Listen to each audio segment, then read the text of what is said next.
तत्पदं दर्शितं येन तस्मै श्री गुरवे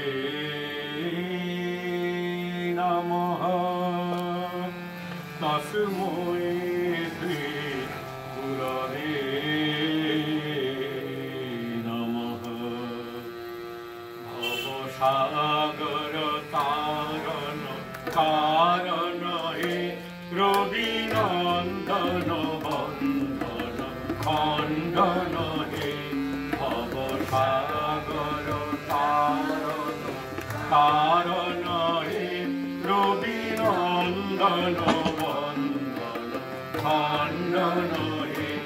शरणागत किङ्कर भीत मने शरणागत किङ्कर भीत मने गुरुदेव दया करो दीन जने। गुरुदेव दया करो दीन जने। गुरुदेव दया करो दीन जने। हृदि कन्दर तामस भास्कर हे तुमी विष्णु प्रजापति शंकर हे। पर ब्रह्म परात्पर वेद मणि पर ब्रह्म परात्पर वेद मणि। गुरुदेव दया करो दीन जने। गुरुदेव दया करो दीन जने। गुरुदेव दया करो दीन जने। हृदि कन्दर तामस भास्कर हे तुमी विष्णु प्रजापति शंकर हे। पर ब्रह्म परात्पर वेद मणि पर ब्रह्म परात्पर वेद मणि। गुरुदेव दया करो दीन जने। गुरुदेव दया करो दीन जने। गुरुदेव दया करो दीन जने। मनोवारण शासन अंकुश हे नरत्राण तरे चाक्षुष हे।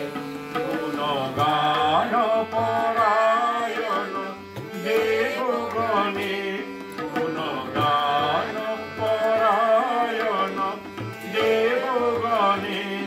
गुरुदेव दया करो दीन जने। गुरुदेव दया करो दीन जने। गुरुदेव दया करो दीन जने। कुलकुण्डलिनी घुम भञ्जक हे हृदि ग्रन्थि विदारण कारक हे। मम मानस चञ्चल रात्र दिने मम मानस चञ्चल रात्र दिने। गुरुदेव दया करो दीन जने। गुरुदेव दया करो दीन जने। गुरुदेव दया करो दीन जने।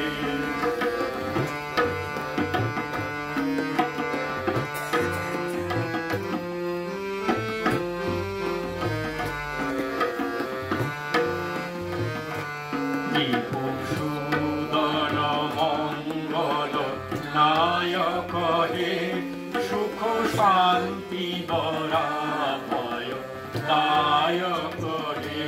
त्रयताप हरे तब नाम गुणे त्रयताप हरे तब नाम বলে গুরুদেব দয়া কর দীন জনে গুরুদেব দয়া কর দীন জনে গুরুদেব দয়া কর দীন জনে অভিমান প্রভাব মর্দ কহে গতিহীন জনে তুমি রক্ষ কহে চিত শঙ্কিত বঞ্চিত ভক্তি ধরে চিত শঙ্কিত বঞ্চিত ভক্তি ধরে গুরুদেব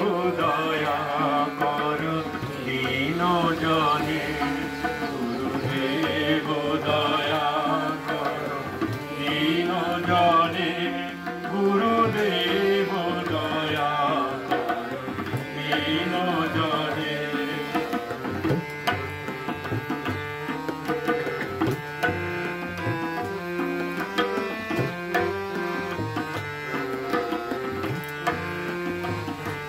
তব নাম সদা শুভ সাধকরে পতিতাধম মানব পাবকরে মহিমা তব গোচর শুদ্ধ মনে মহিমা তব গোচর শুদ্ধ মনে গুরুদেব দয়া কর দীন জনে গুরুদেব দয়া কর দীন জনে গুরুদেব দয়া কর দীন জনে জয় সদ্গুরু ঈশ্বর প্রাপক হে ভব রোগ বিকার বিনাশক হে মন যেন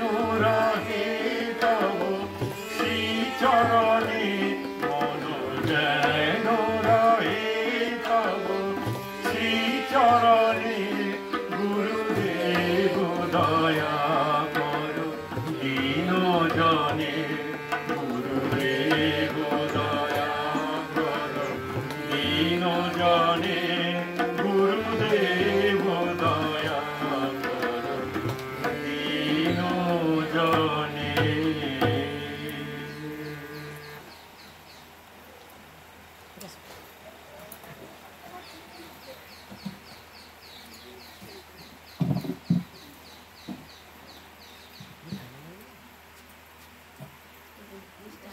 তং দেবং কংসচাণূরমর্দনম দেবকী পরমানন্দম কৃষ্ণং বন্দে জগদ্গুরুম।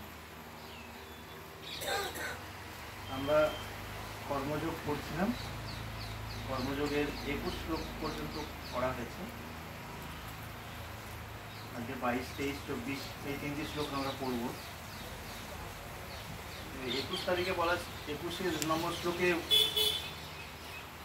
ভগবান বলেছিলেন, শ্রীকৃষ্ণ অর্জুনকে বলেছিলেন যে যদ যদ আচরতি শ্রেষ্ঠ তৎ তৎ এব ইতরো জনঃ স যৎ প্রমাণং কুরুতে লোকস্তৎ অনুবর্ততে। মানে শ্রেষ্ঠ ব্যক্তিরা যা যা করে থাকেন, যেরকম আচরণ করে থাকেন, সেরকম সাধারণ মানুষও করে থাকেন। তিনি যে যা আদর্শ হিসেবে রেখে যান, সেটি সাধারণ মানুষ অনুসরণ করে। এটি আমরা মহাভারতের ওই বনপর্বের এটি ঘটনাতেও জানতে পারি। যুধিষ্ঠিরকে যখন প্রশ্ন করেছিলেন ধর্মরাজ, 4টি প্রশ্ন করেছিলেন, তার মধ্যে তৃতীয় প্রশ্নটি ছিল এটি পথ পন্থা, মানে পথ কি, মানুষের চলার পথে কোন কোন পথটাকে মানুষ গ্রহণ করে। তো তার উত্তরে যুধিষ্ঠির বলেছিলেন যে বেদা বিভিন্ন, মানে বেদে বিভিন্ন রকমের মত আছে, স্মৃতয়েও বিভিন্ন, মানে স্মৃতিশাস্ত্রেও নানা রকমের পথের কথা বলা আছে। নাসৌ মুনির যস্য মতং ন ভিন্ন, এমন কোনো মুনি নেই যার মতগুলো আলাদা, মানে নানা মুনি নানা মত এক কথা। তো তাহলে ধর্মস্ব তত্ত্বং নিহিতং গুহায়াম, মানে ধর্মের যে তত্ত্ব সেটি যেন মনে হয় নিবিড় গুহার মধ্যে আছে, মানে অত্যন্ত কঠিন জিনিস, বোঝা কঠিন।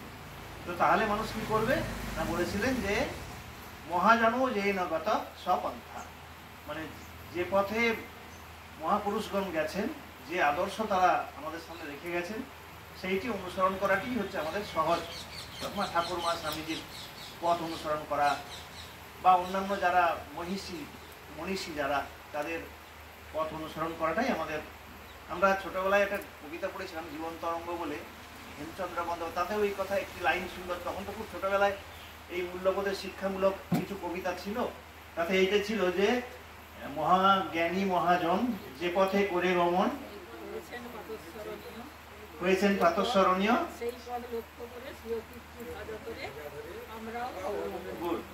তাহলে দেখুন, মানে এইটি পথ, সবাই মনীষীরা এই পথটাই আমাদের দেখিয়ে গেছেন যে এইভাবেই কিন্তু এই পথেই চলতে হবে।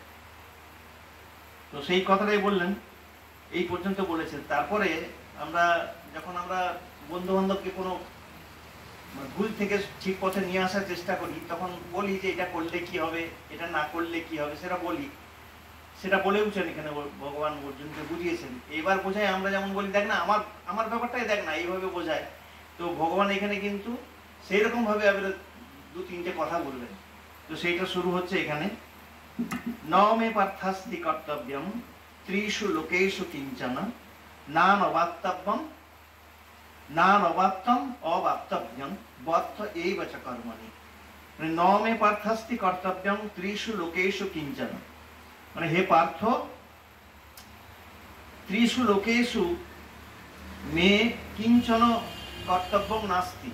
মানে এই যে ত্রিলোকে, স্বর্গ মর্ত্য পাতাল, যে তিনটি লোকের কথা আমরা জানি, সেখানে কিন্তু আমার কর্তব্য কিছু নাই, আমার কাজ কিছু নাই, তবুও কিন্তু আমি কাজে ব্যাপৃত হয়ে আছি।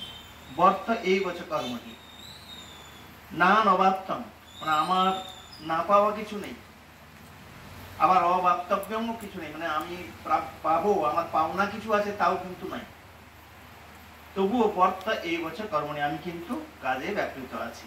এই শ্লোকটিতে মানে ঠাকুর ভগবান নিজের উদাহরণ দিয়ে বোঝাচ্ছেন যে দেখো আমার তো পৃথিবীতে কি কাজ আছে, আমার কোনো কাজ নেই, আমার না পাওয়া কিছু নয়, আর আমি পাবো সেই আশাও কিছু নাই, তবু কিন্তু আমি কাজ করছি, দেখো।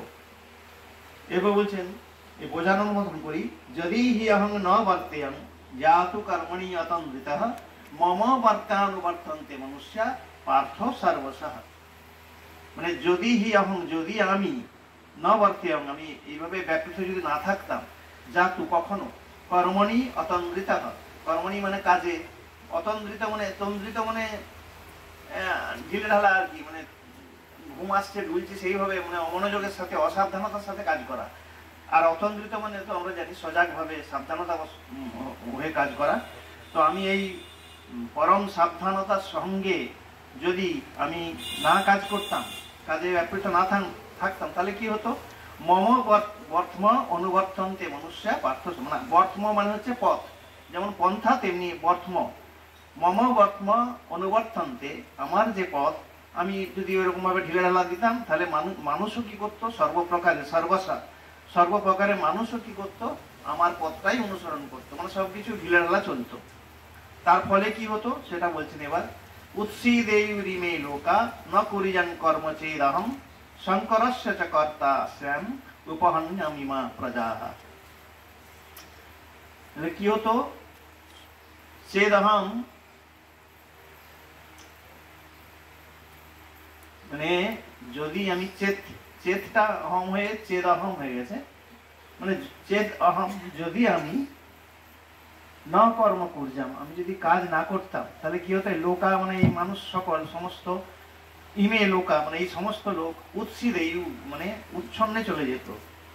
আর কি হতো, শঙ্করস্য চ কর্তা শ্যাম, শ্যাম মানে আমি, শঙ্করস্য চ কর্তা মানে তখন কি হতো, মানুষজন ঢিলে ঢালা হতো এবং একদম ব্যভিচারী হয়ে যেত, এবং তার ফলে শঙ্কর জাতির সৃষ্টি হতো। আর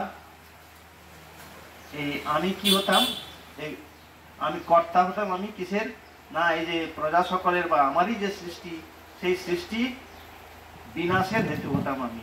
উপহন্যাম মানে আমি বিনাশের হেতু হতাম, ইমা প্রজা, এই যে প্রজা সকল, তাদের বিনাশের হেতু হয়ে যেতাম আমি। এবং এই যে শঙ্কর জাতি সৃষ্টি হতো পৃথিবীতে ব্যভিচারের ফলে, তারও কিন্তু হেতু আমিই হতাম। এটি আজকের শ্লোকের অর্থ ছিল। ও নমো ভগবতে বাসুদেবায়।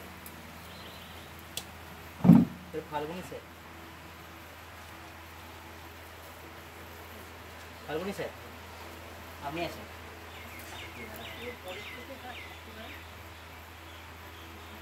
ফাল্গুনি স্যার শুনতে পাচ্ছেন?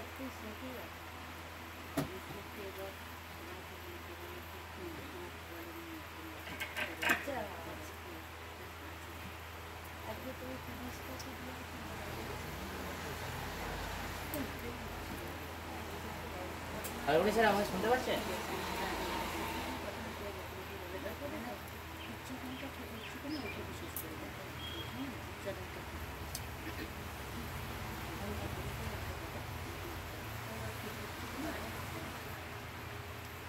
হ্যাঁ বুলবুলি ম্যাডাম আপনি করুন।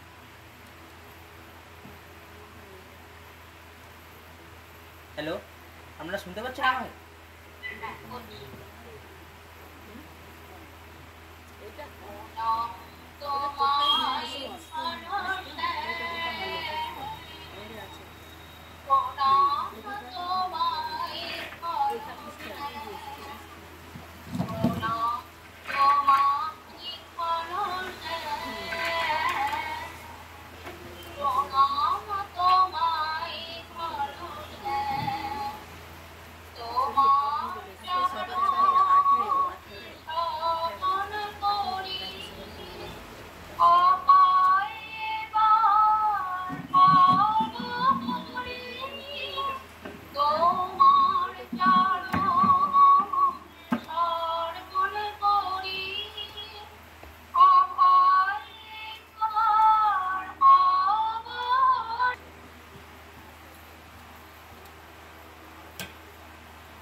আমাদের এখনকার বিষয় কঠোপনিষদ, বেদান্ত পাঠ করছি আমরা।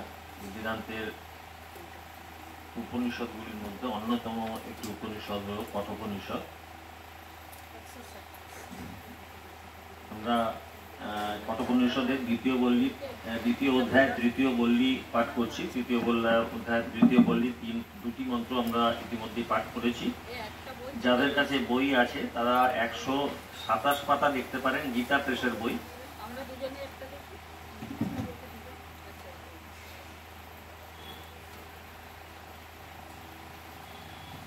প্রথম দুটি মন্ত্র আমরা পড়েছি, আজ আমরা তৃতীয় মন্ত্রটি পড়ব। শুরুতেই শান্তি মন্ত্র। ওম সহনাভবতু सहनौ भुनक्तु सह वीर्यं करवावहै तेजस्विनावधीतमस्तु मा विद्विषावहै। ओम शांति शांति शांति।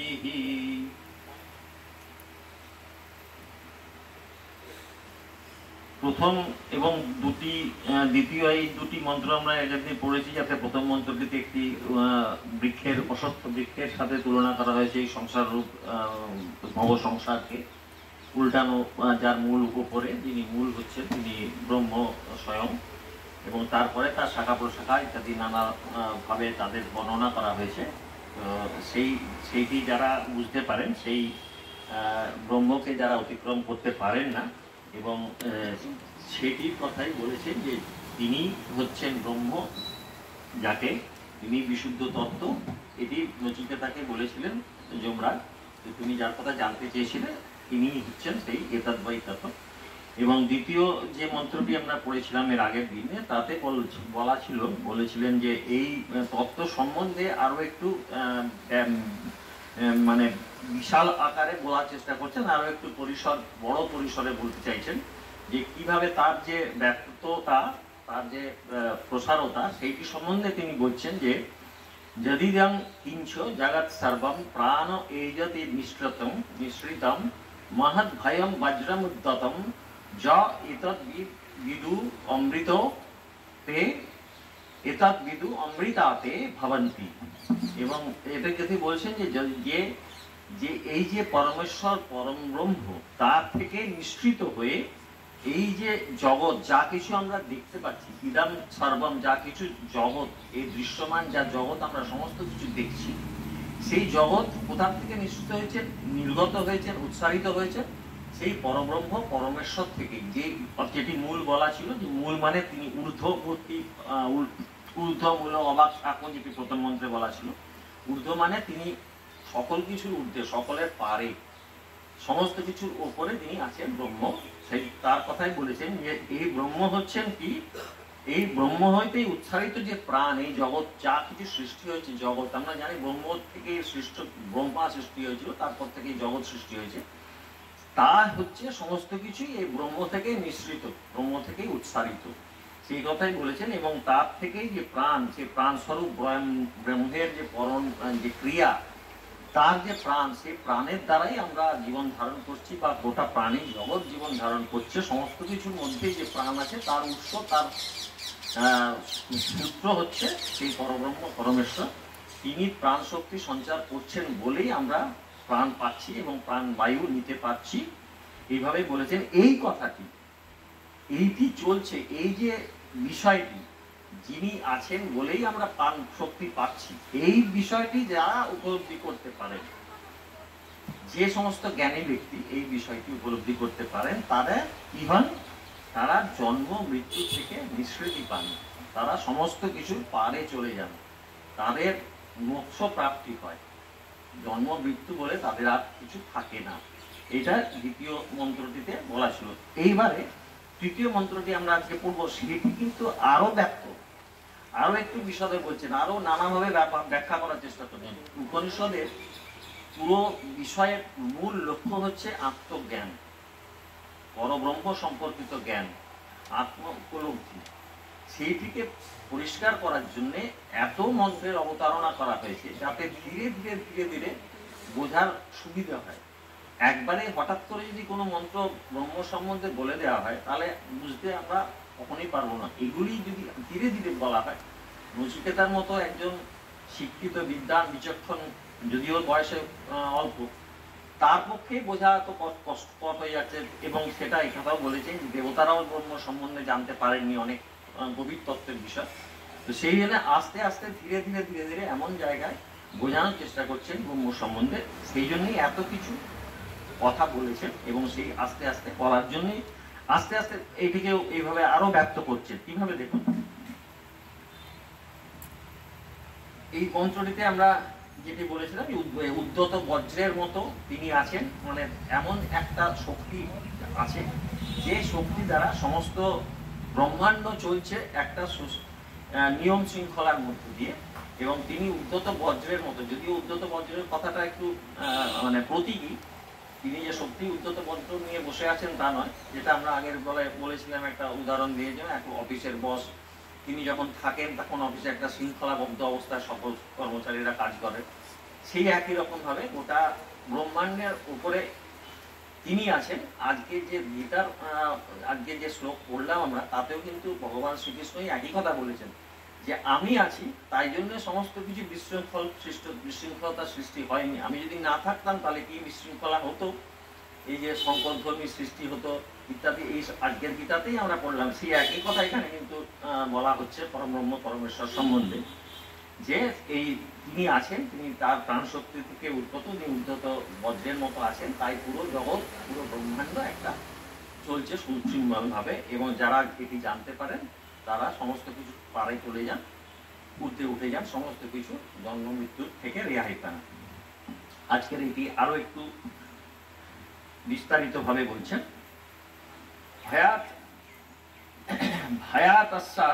ভয়াতস্য অগ্নিপতি তপতি, ভয়াত তপতি সূর্য, ভয়াত ইন্দ্রিয়শ্চ বায়ুশ্চ মৃত্যু ধাবতি পঞ্চমঃ। ভয়াত অশ্বগ্নি তপতি, ভয়াত অশ্ব অগ্নি তপতি, এটাকে যদি ভেঙে বলা হয়, ভয়াত অশ্ব অগ্নি তপতি, ভয়াত তপতি সূর্য, ভয়াত ইন্দ্রশ্চ বায়ুশ্চ মৃত্যু ধাবতি পঞ্চম। ভয়াত, ভয়াত অগ্নি এবং তারপরে তপতি, অগ্নি। অগ্নি হচ্ছে আমরা জানি অগ্নিদেব। অগ্নির থেকে আমরা কি পাই? আমরা তাপ পাই, আমরা আলো পাই। এই অগ্নি কোথা থেকে শক্তি পান? সেই শক্তি প্রদান করেন সেই পরব্রহ্ম পরমেশ্বর। তার যে শক্তি, সেই শক্তির দ্বারাই অগ্নি তার দায়িকা শক্তি পায়। এই কথাই বলছেন ভায়াত অগ্নি তপতি, এবং তাপ দেয় এই ভয়। ভায়াত আবার বলছেন ভায়াত তপতি সূর্য। ভায়াত তপতি, সূর্য যে উঠছেন, সূর্য যে তার কাজ করে চলেছেন, তিনি যে নিয়ম নীতি মেনে তিনি পূর্ব আকাশে উদয় হচ্ছেন, আবার আমরা দেখতে পাচ্ছি তার অস্তগামী সূর্যকে। যদিও সূর্য অস্ত যায় না কখনোই, কিন্তু আমরা দেখতে পাই সূর্য অস্ত যাচ্ছে পৃথিবীর ইয়ের ফলে, চক্রাকার ঘূর্ণনের ফলে, সেটা অন্য বিষয়। তো যাই হোক, সেটা সেই যে কাজ সূর্য করছেন, কার অভিপ্রায় করছেন, কার শক্তিতে করছেন, কে তাকে করাচ্ছেন, সেটি হচ্ছেন পরব্রহ্ম। এই কথাই বলছেন যে ভয়, এখানে ভয় শব্দটা একটু এটাও প্রতীকী। অ্যাকচুয়ালি এটা ভয় বলতে বোঝানো হয়েছে যে এই যে শৃঙ্খলাবদ্ধ যে সিস্টেমটা, যে পদ্ধতিটা সুশৃঙ্খলভাবে যে একটি পদ্ধতি চলছে, আমরা আমাদের সাধারণ মানুষের, আমরা যদি আমাদের শরীরকে নিয়ে ভাবি, তাহলেও আমরা দেখতে পাবো যে আমাদের শরীরের মধ্যে যে সমস্ত অর্গানগুলি আছে, সেই অর্গানগুলি একটি সুন্দর শৃঙ্খলাবদ্ধভাবে নিজের নিজের কাজ করে চলেছে। হার্ট একরকম কাজ করছে, লিভার একরকম কাজ করছে, কিডনি একরকম কাজ করছে, বিভিন্ন অর্গানগুলি বিভিন্নভাবে কাজ করে চলেছে। তাদেরকে কিন্তু কেউ কেউ করাচ্ছে কি, কার দ্বারা হচ্ছে, সেই যে শক্তি, সেটা কে পাচ্ছে, কোথা থেকে পাচ্ছে? আমরা সকালবেলা প্রতিদিন ঘুম থেকে উঠছি, আবার নানা রকম কাজকর্মের মধ্যে দিয়ে সারাদিন যাচ্ছি, আবার রাত্রিবেলা হলেই আমরা ঘুমিয়ে পড়ছি। কে আমাদের ঘুম থেকে উঠাচ্ছে, কে আমাদের ঘুম পাড়াচ্ছে? এইটা যদি আমরা ভাবি, এই যে সিস্টেম, এই সিস্টেমটা একইভাবে চলছে ওই কসমিক ওয়ার্ল্ডে। এটা আমাদের ওয়ার্ল্ড, আমাদের যে ইন্দ্রিয়, সেই ইন্দ্রিয়গুলির কথা এখানে বলেছেন যে ইন্দ্রিয়গুলি কিভাবে কাজ করে চলেছে, এবং ওইখানে করছেন ইন্দ্র আদি, মানে ইন্দ্র দেবতা ইত্যাদি যারা, ওরা কিভাবে কাজ করছে, কার অভিপ্রায় কাজ করছেন, কার শক্তিতে কাজ করছেন। সূর্য, এখানে পঞ্চম কথাটা বলা হয়েছে, পঞ্চম মৃত্যু, মানে পঞ্চম হচ্ছে পাঁচটি দেবতার কথা এখানে বলেছেন, সূর্য, বায়ু, অগ্নি, ইন্দ্র, এবং পঞ্চম হচ্ছে যমরাজ, যিনি মৃত্যুর দেবতা। সেখানে এখানে পঞ্চম কথাটা বলা হয়েছে, পঞ্চমা মৃত্যু, মানে পঞ্চমে মৃত্যুর দেবতা যমরাজ করবে। এই সমস্ত দেবতাগণ বলছেন তারই ভয়ে কাজ করেন। আসলে ভয় মানে ওই শৃঙ্খলাবদ্ধ একটা যে ব্যবস্থা, সমস্ত কিছু একটা সিস্টেমের মধ্যে চলছে, এই কথাই ভয়ের কথা বলছেন। উদ্যত খড়গ বা ভয় মানে যে খড়গ নিয়ে দাঁড়িয়ে আছে, ব্যাপারটা কিন্তু তার নয়।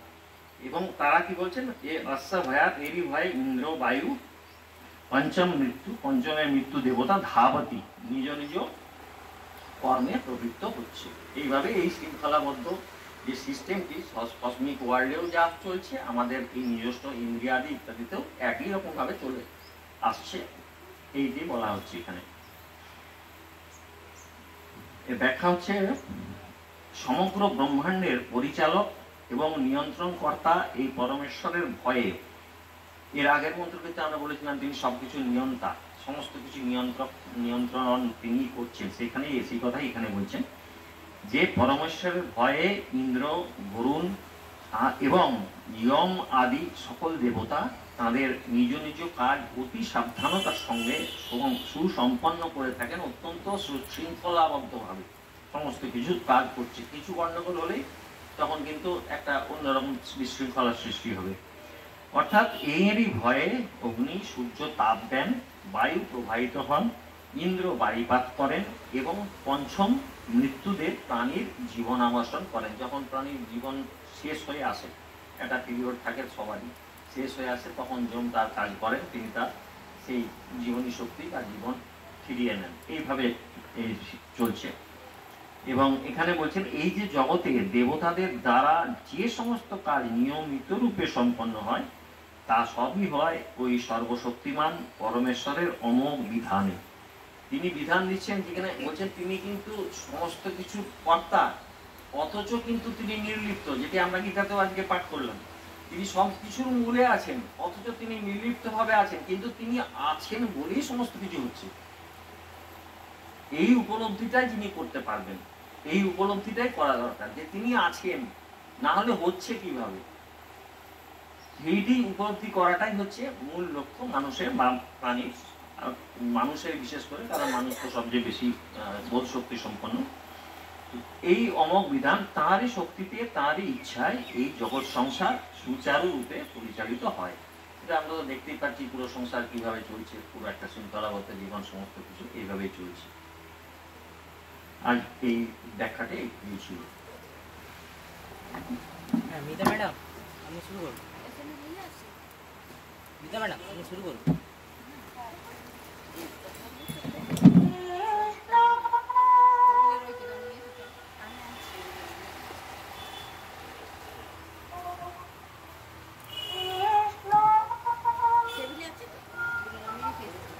ওখান থেকে পড়বে। হ্যাঁ নিয়ে আসবে, ওখানে পড়তে পারেন। অনেক মোবাইলটা দিচ্ছি, আপনি মোবাইল দিয়ে ওইটা নিয়েই এসো তাহলে। আমি আমাদের নিয়ে আসবো। ওখানে ঝামেলা।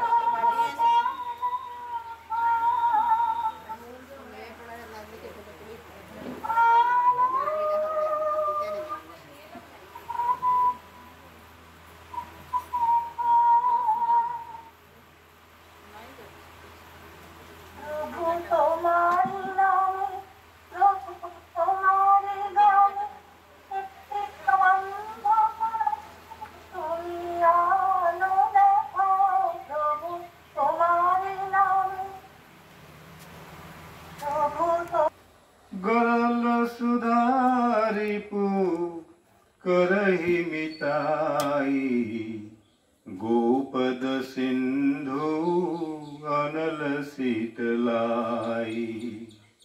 गरुर सुमेरु रेणु समताही, राम कृपा करी चित बहि जाही।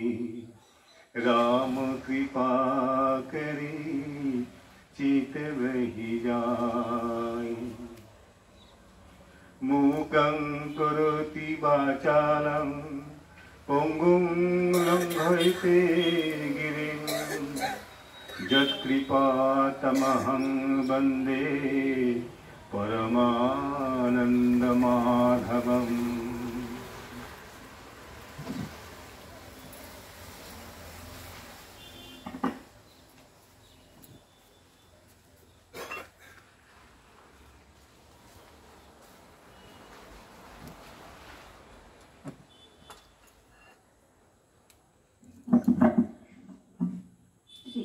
দ্বিতীয় অধ্যায়, ভক্তির কষ্টের উপশম।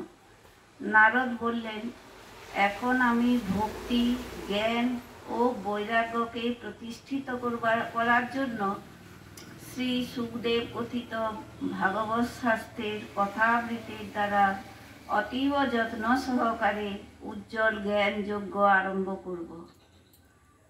এই যজ্ঞ যেখানে করব এরকম একটি উপযুক্ত স্থানের আপনারা নির্দেশ করুন। আপনারা বেদজ্ঞ, অতএব সুখ শাস্ত্রের মহিমা আমাকে জানান। শ্রীমদ্ ভাগবত কথা কতদিনে শোনাতে হয় এবং তার বিধি নিয়মাদি কি তাও আমাকে বলুন। সনকাদি কুমারগণ বললেন, হে নারদ, আপনি অত্যন্ত বিনীত ও বিবেকশীল, সেই জন্য এই সবই আপনাকে বলছি, শুনুন। হরিদ্বারের কাছে আনন্দ ঘাট নামে গঙ্গার একটি ঘাট আছে। সেখানে অনেক ঋষিরা বাস করেন। দেবতা ও সিদ্ধগণও সেখানে যান। জায়গাটি বৃক্ষ ও লতা পাতায় নিবিড় এবং স্থলভূমি নতুন মসৃণ বালিতে পরিপূর্ণ। এই ঘাটটি অতীব রমণীয় এবং নির্জন স্থানে অবস্থিত। সর্বদা স্বর্ণকমলের সুগন্ধে সুবাসিত। সেখানে বসবাসকারী সিংহ, হাতি ইত্যাদি পরস্পর বিরোধী প্রাণীদের মধ্যেও কোনো শত্রুভাব নেই। আপনি সেখানে গিয়ে বিশেষ রকম কোনো প্রযত্ন ছাড়াই জ্ঞানযজ্ঞ আরম্ভ করুন। সেখানে স্থান মাহাত্ম্যের ফলে কথায় অপূর্ব রসের উদয় হবে। ভক্তি দেবীও তাঁর চোখের সামনে নির্মল ও জরাজীর্ণ অবস্থায় পড়ে থাকা জ্ঞান ও বৈরাগ্যকে সঙ্গে নিয়ে সেখানে উপস্থিত হবেন।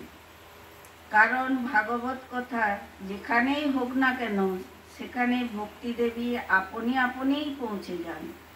এই ভাগবত কথা কানে গেলেই এই তিনজনেই তারুণ্য প্রাপ্ত হবেন। সুত বললেন, এই কথা বলে সনকাদি কুমারগণও নারদের সাথে শ্রীমদ্ ভাগবত কথামৃত পান করার লোভে সেখান থেকে সত্তর গঙ্গা তটে উপস্থিত হলেন। হ্যাঁ, কবিতা ম্যাডাম আপনি শুরু করুন। কবিতা ম্যাডাম শুনতে পাচ্ছেন? কবিতা ম্যাডাম, হ্যাঁ আপনি শুরু করুন।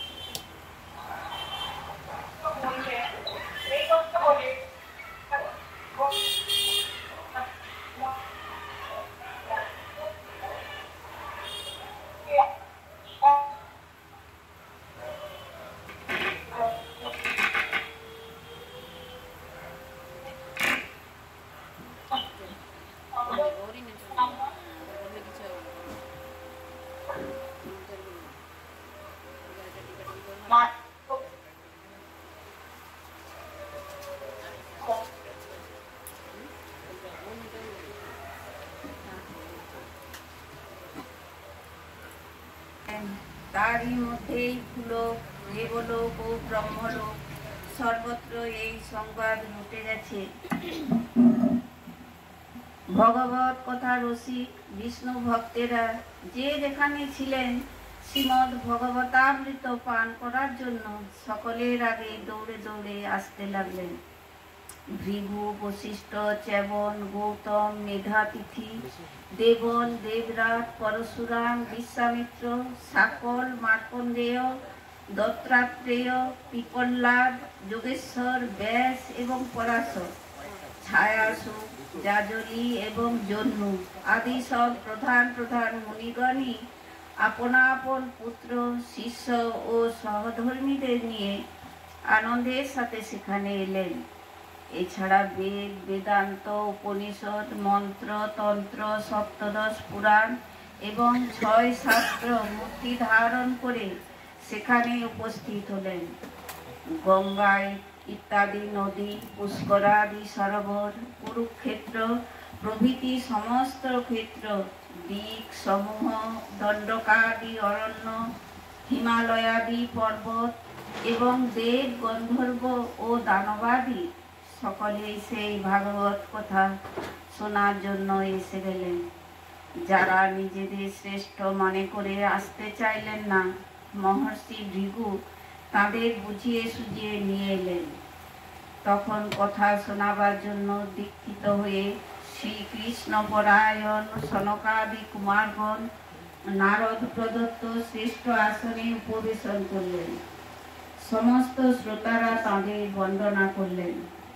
শ্রোতাদের মধ্যে বৈষ্ণব, বৈরাগী, সন্ন্যাসী ও ব্রহ্মচারীগণ সকলের সামনে বসলেন। তাঁদেরও সামনে বসলেন নারদ। একদিকে ঋষিগণ, অপরদিকে দেবতারা, অন্যদিকে বেদ ও উপনিষদাদি, আর একদিকে তীর্থগণ বসলেন, আর অন্যদিকে স্ত্রীলোকেরা বসলেন।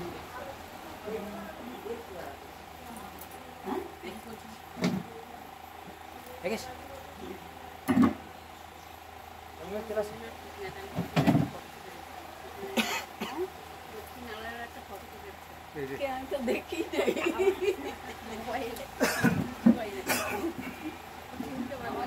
শিখিয়ে দেয়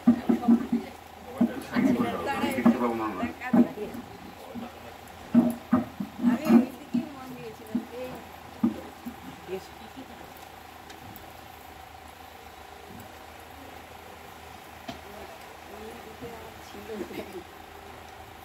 তব কথামৃতং তপ্ত জীবনং কবিবিড়িতং শ্রবণমঙ্গলং শ্রীমদাততং ভুবি গৃহ্ণন্তি যে ভুরিদা জনা।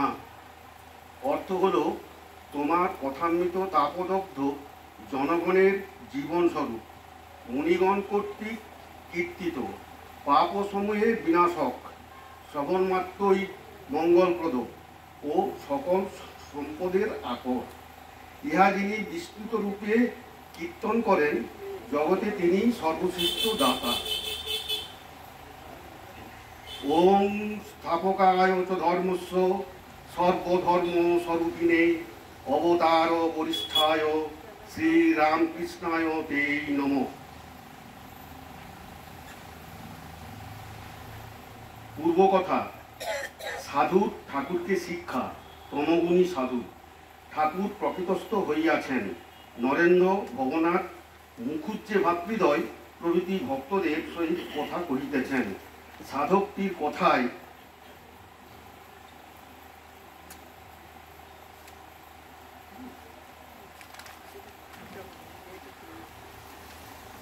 ভবনাথ সহাস্যে কি রকমের লোক? শ্রীরামকৃষ্ণ তমগুণী ভক্ত। ভবনাথ খুব শ্লোক করতে পারে। শ্রীরামকৃষ্ণ আমি একজনকে বলেছিলাম ও রাজগুণী, সাধু, ওকে সিধে টিদে দেওয়া কেন? আর একজন সাধু আমায় শিক্ষা দিলে, অমন কথা বলো না, সাধু 3 প্রকার, সত্যগুণী, রাজগুণী, তমগুণী। সেই দিন থেকে আমি সব রকম সাধুকে মানি। নরেন্দ্র সহাস্যে কি হাতিনারায়ণ? সবই নারায়ণ। শ্রীরামকৃষ্ণ সহাস্যে তিনি বিদ্যা অবিদ্যা রূপে লীলা করছেন। 2 আমি প্রণাম করি। চণ্ডীতে আছে তিনিই লক্ষ্মী, আবার হতভাগার ঘরে অলক্ষ্মী ভবনাথের প্রতি। এটা কি বিষ্ণু পুরাণে আছে? ভবনাথ সহাস্যে আজ্ঞে তা জানি না। অন্যগরে ভক্তেরা আপনার সমাধি অবস্থা আসছে বুঝতে না পেরে উঠে যাচ্ছিল। শ্রীরামকৃষ্ণ কে আবার বলছিল তোমরা বসো। ভবনাথ সহাস্যে সে আমি। শ্রীরামকৃষ্ণ তুমি বাছা ঘটাতেও যেমন, আবার তাড়াতেও তেমনি। গায়কের সঙ্গে নরেন্দ্রের তর্ক হইয়াছিল, সেই কথা হইতেছে। নরেন্দ্রের প্রতি উপদেশ। সত্যের তম হরিনাম মাহাত্ম্য। মুখুজ্জে নরেন্দ্রও ছাড়েন নাই। শ্রীরামকৃষ্ণ না, এইরূপ লোক চাই, একে বলে সত্যের তম। লোকে যা বলবে তাই কি শুনতে হবে? বেশ্যাকে কি বলবে? আচ্ছা যা হয় তুমি করো, তাহলে বেশ্যার কথা শুনতে হবে? মান করতে একজন সখী বলেছিল শ্রীমতীর অহংকার হয়েছে। বৃন্দে বলিলে এ অহংকার কার? এ তারই অহং। কৃষ্ণের গরবে গরবিনী। এইবার হরিনাম মাহাত্ম্যের কথা হইতেছে। ভবনাথ হরিনামে আমার গা যেন খালি হয়। শ্রীরামকৃষ্ণ যিনি পাপ হরণ করেন তিনিই হরি। হরি দ্বিপাদ হরণ করেন। আর চৈতন্যদেব হরিনাম প্রচার করেছিলেন। অতএব ভালো। দেখো চৈতন্যদেব কত বড় পণ্ডিত, আর তিনি অবতার। তিনি যে কালে এই নাম প্রচার করেছিলেন এ অবশ্য ভালো। সহাস্যে চাষিরা নিমন্ত্রণ খাচ্ছে, তাদের জিজ্ঞাসা করা হলো তোমরা আমরার অম্বল খাবে? তারা বলল যদি বাবুরা খেয়ে থাকেন তাহলে আমাদের দেবেন। তারা সেকালে খেয়ে গেছেন, সেকালে ভালোই হয়েছে। সকলের হাস্য। নমস্কার। হ্যাঁ বলি দিতে হবে না, আমি বলি শিবনাথকে দেখিবার ইচ্ছা। মহেন্দ্রের তীর্থযাত্রা প্রস্তাব। ঠাকুর শিবনাথ চাকরিকে দেখতে যাইবেন ইচ্ছা হইয়াছে, তাই মুখুজ্জেকে বলিতেছেন একবার শিবনাথকে দেখতে যাব, তোমাদের গাড়িতে গেলে আর ভাড়া লাগবে না। মুখুজ্জে সে আজ্ঞা, তাই একদিন ঠিক করা যাবে। শ্রীরামকৃষ্ণ ভক্তদের প্রতি আচ্ছা আমাদের কি লাইট করবে? কত ওরা ব্রাহ্ম ভক্তের টাকার বাড়িতে নিন্দা করে। শ্রীযুক্ত মহেন্দ্র মুখুজ্জি তীর্থযাত্রা করিলেন, ঠাকুরকে জানাইতেছে। শ্রীরামকৃষ্ণ তো আছে সে কি গো, প্রেমের অঙ্কুর না হতে হতে যাচ্ছ? অঙ্কুর হবে, তারপর গাছ হবে, তারপর ফল হবে। তোমার সঙ্গে বেশ কথাবার্তা চলছিল। মহেন্দ্র আজ্ঞা, একটু ইচ্ছে হয়েছে ঘুরে আসি, আবার শীঘ্র ফিরে আসবে। নবম পরিচ্ছেদ। নরেন্দ্রের ভক্তি।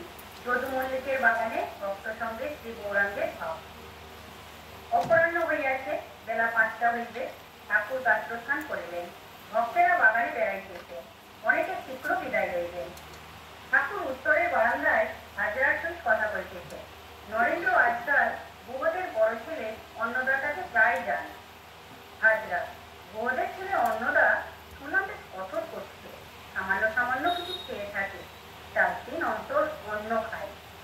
শ্রী রামকৃষ্ণ: বলো কি, কে জানে কোন ভেক্সে নারায়ণ মিল যায়। হাজরা: নরেন্দ্র আগমনী গাইবে। শ্রী রামকৃষ্ণ: ডাক্তারিয়া কিরকম? কিশোরীর কাছে দাঁড়াইয়া ঠাকুর বলছেন, তুই ভালো আছিস?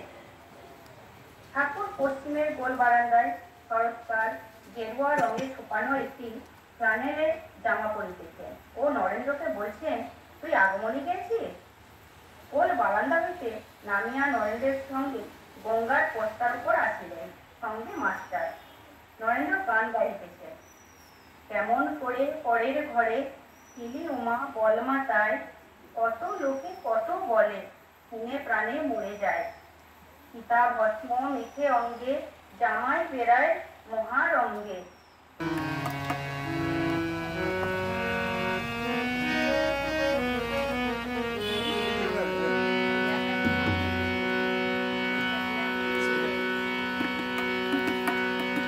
খোল বাজে করতাল বাজে রে,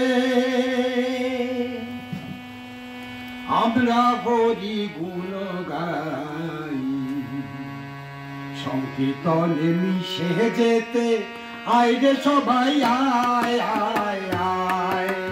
খোল বাজে করতাল বাজে রে, আমরা হরি গুণ গাই। সংকীর্তনে মিশে যেতে আইরে সবাই আয় আয় আয়। দলে দলে আইরে সবাই আয়, মায়ার বাঁধন ছিঁড়ে যায়। সংকীর্তনে মিশে যেতে আইরে সবাই আয় আয় আয়। খোল বাজে করতাল বাজে রে, আইরে সবাই হরি গাই। সংকীর্তনে মিশে যেতে আইরে সবাই আয় আয় আয়। খোল বাজে করতাল বাজে রে।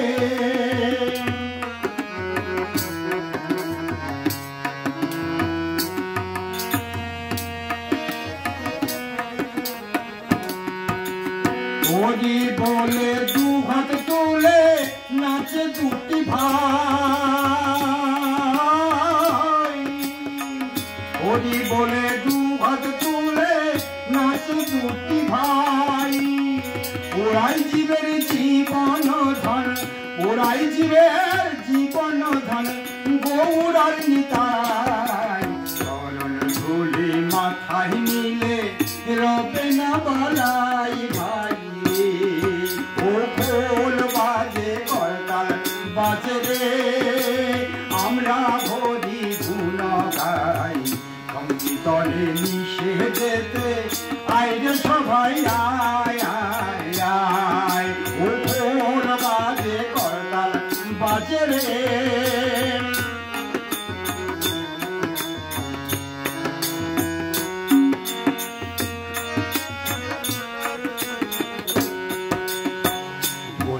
ধন যায় রে খোয়া, মানির যায় রে মান।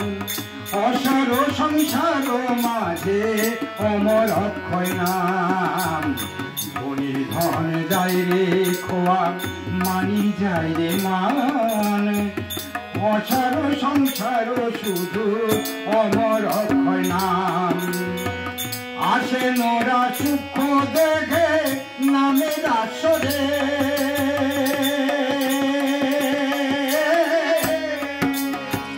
আসে নোরা সুখ দেখে নামের আসরে। দেখতে পাবি যদি ভাসিস, দেখতে পাবি যদি ভাসিস প্রেমের লহরে। সবার সাথে কেমন নাচে গহুর আর নিতাই ভাই। ও খোল বাজে করতাল বাজে রে, আমরা হরি গুণ গাই। সংকীর্তনে মিশে যেতে আইরে সবাই আয় আয় আয় ও দলে দলে আইরে সবাই আয় মায়ার মাদল ছিঁড়ে আয় সংকীর্তনে মিশে যেতে আইরে সবাই আয় আয় আয় সংকীর্তনে মিশে যেতে আইরে সবাই আয় আয় আয় সংকীর্তনে মিশে যেতে আইরে সবাই আয় আয় আয়।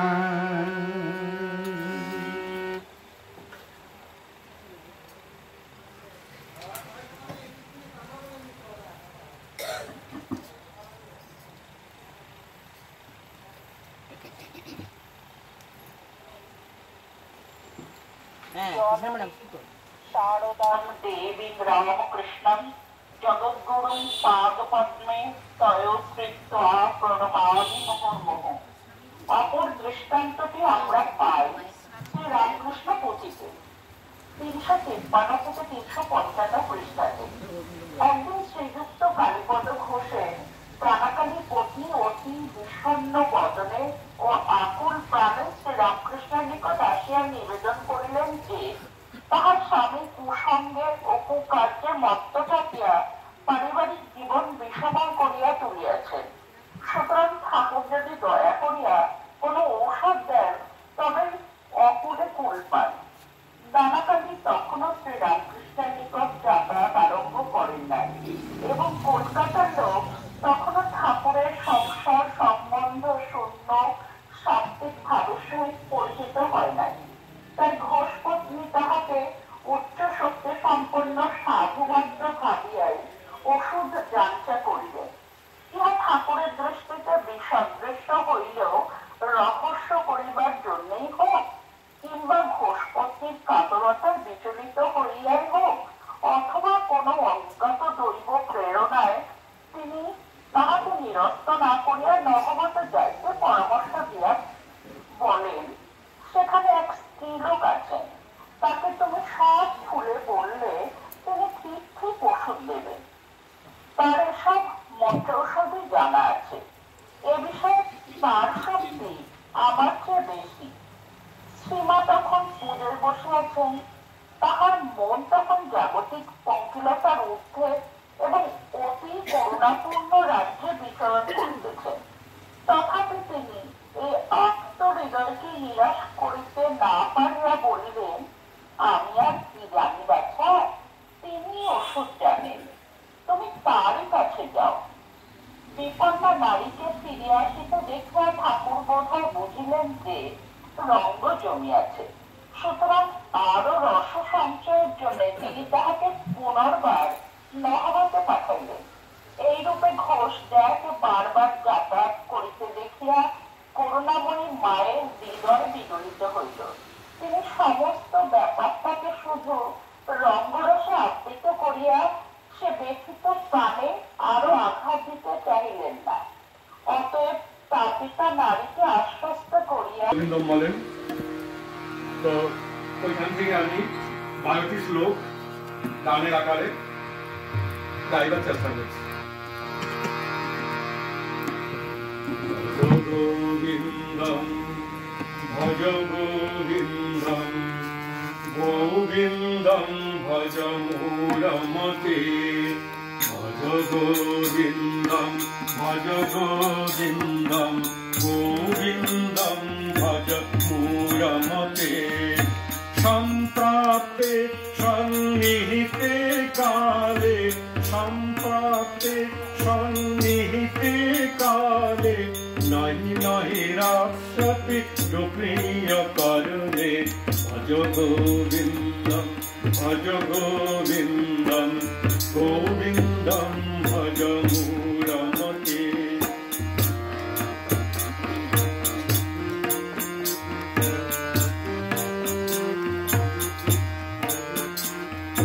মূঢ়জহি ধনাগম কৃষ্ণং পুরুষাদ বুদ্ধিং মনসি বিতৃষ্ণং ইয়ল্যভসে নিজ কর্ম প্রাপ্তং বিদ্যং তেন বিনোদয় চিত্তং ভজ গোবিন্দম ভজ গোবিন্দম গোবিন্দম ভজ মূঢ়মতে।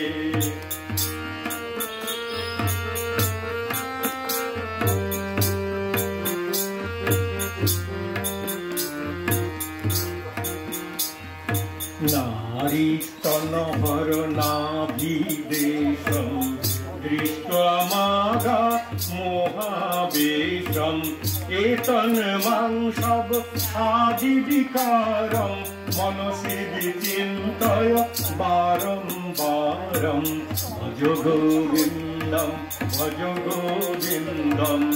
गोविन्दं भज मूঢ়मते।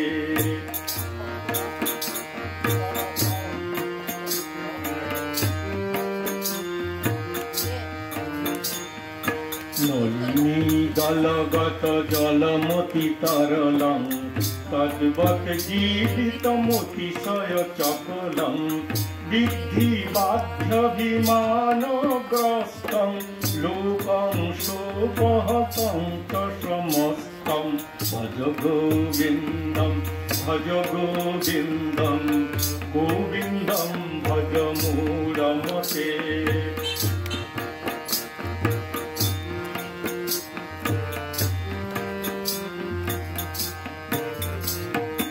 যাবদ্বিত্ত পার্জন শক্ত তাবৎ নিজ পরিবার রক্ত পশ্চাৎ জীবতি জর্জর দেহে বার্তাং কোপি ন পৃচ্ছতি গেহে ভজ গোবিন্দম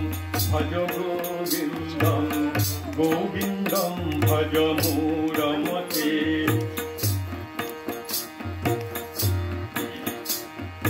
যাবৎ পবন নিবসতি দেহে বার্তাং কোপি ন পৃচ্ছতি গেহে গতবতী বায়ো দেহ পায়ে ভার্যা বিভূতি তস্মিন কায়ে ভজ গোবিন্দম গোবিন্দম ভজ মূঢ়মতে।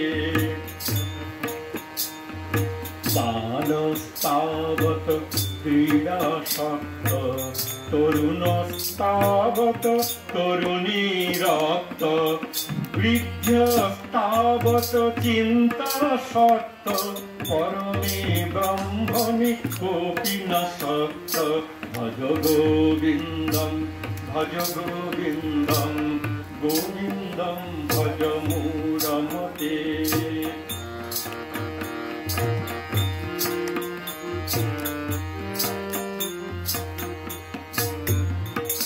কাতে কান্তা কস্তে পুত্র সংসার অমতীব বিচিত্র কস্য তঙ্কঃ কুতয়াত তত্ত্বং চিন্তায় তদিহ ভ্রাত ভজ গোবিন্দম গোবিন্দম ভজ মূঢ়মতে।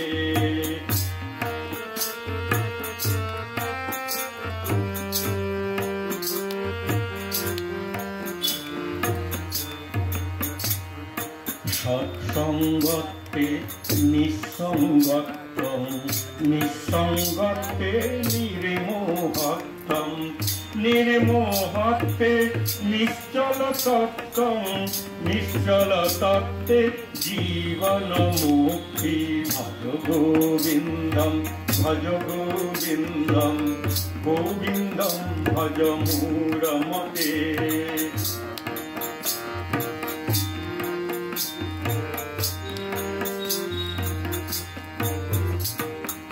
বয়সী গতে কাম বিকার শুষ্কে নীরে কাসার ছিনে বিত্তে পরিবার জ্ঞাতে তত্ত্বে সংসার ভজ গোবিন্দম গোবিন্দম ভজ মূঢ়মতে।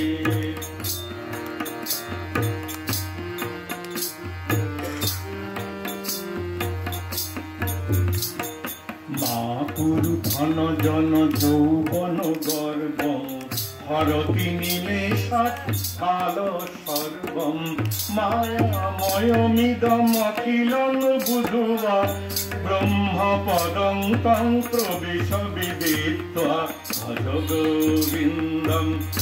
গোবিন্দম গোবিন্দম ভজ মূঢ়মতে দীনজামিন্নৌ সায়ং প্রাতঃ শিশির বসন্ত পুনরায়াত কাল ক্রীড়তি গচ্ছত্যায়ু তদপি নামুঞ্চ ত্যাসা বায়ু ভজ গোবিন্দম ভজ মূঢ়মতে কাতে কান্তা ধনগত চিন্তা বাতুল কিঙ্কব নাস্তি নিয়ন্তা ত্রিজগতি সজ্জন সঙ্গতি রেখা ভবতি ভবার নব করণে নৌকা ভজ গোবিন্দম ভজ মূঢ়মতে সম্প্রাপ্তে সন্নিহিতে কালে নহি রক্ষতি সুপ্রিয় করণে ভজ গোবিন্দম ভজ মূঢ়মতে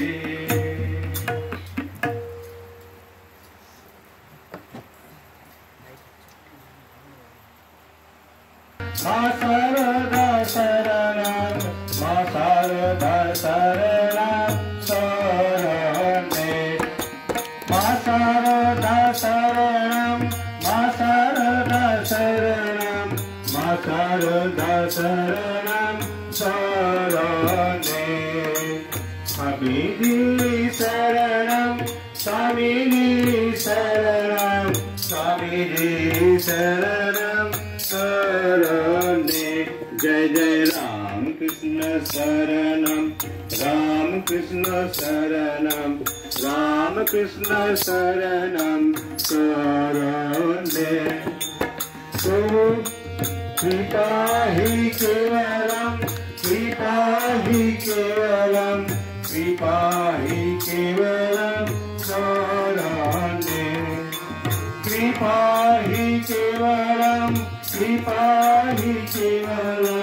कृपा ही केवलम शरणे जय राम कृष्ण शरणम राम कृष्ण शरणम राम कृष्ण शरणम शरणे शरणागतोऽहं शरणागतोऽहं शरणागतोऽहं शरणे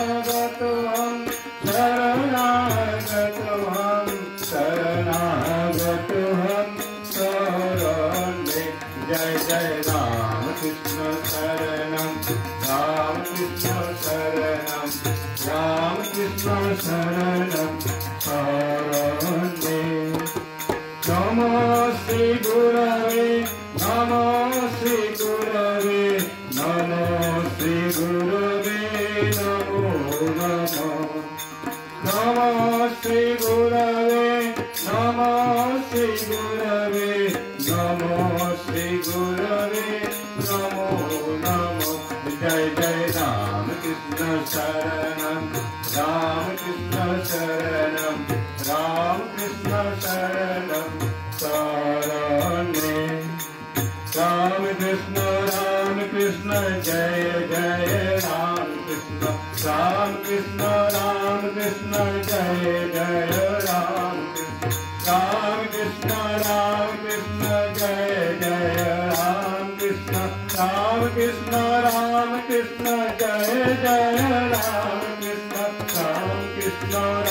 कृष्ण जय जय राम राम कृष्ण शरणं राम कृष्ण शरणं राम कृष्ण शरणं शरणे जय जय राम कृष्ण शरणं राम कृष्ण शरणं राम कृष्ण शरणं शरणे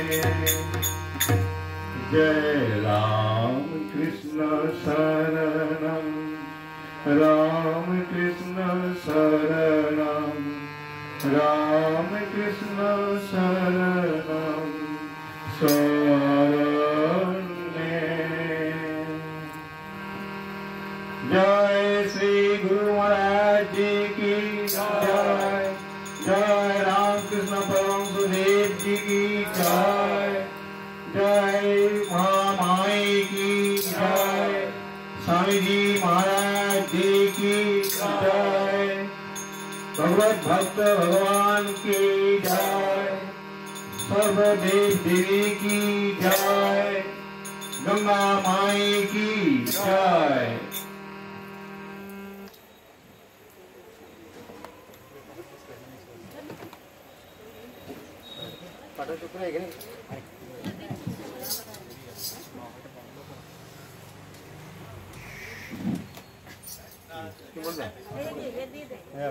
যাবেন না বললেন বসুন। আজ এই পাঠচক্র এখানে সমাপ্ত করা হলো। আর সবাই একটু যাবেন না, একটু দাঁড়াবেন, একটু বসবেন প্লিজ।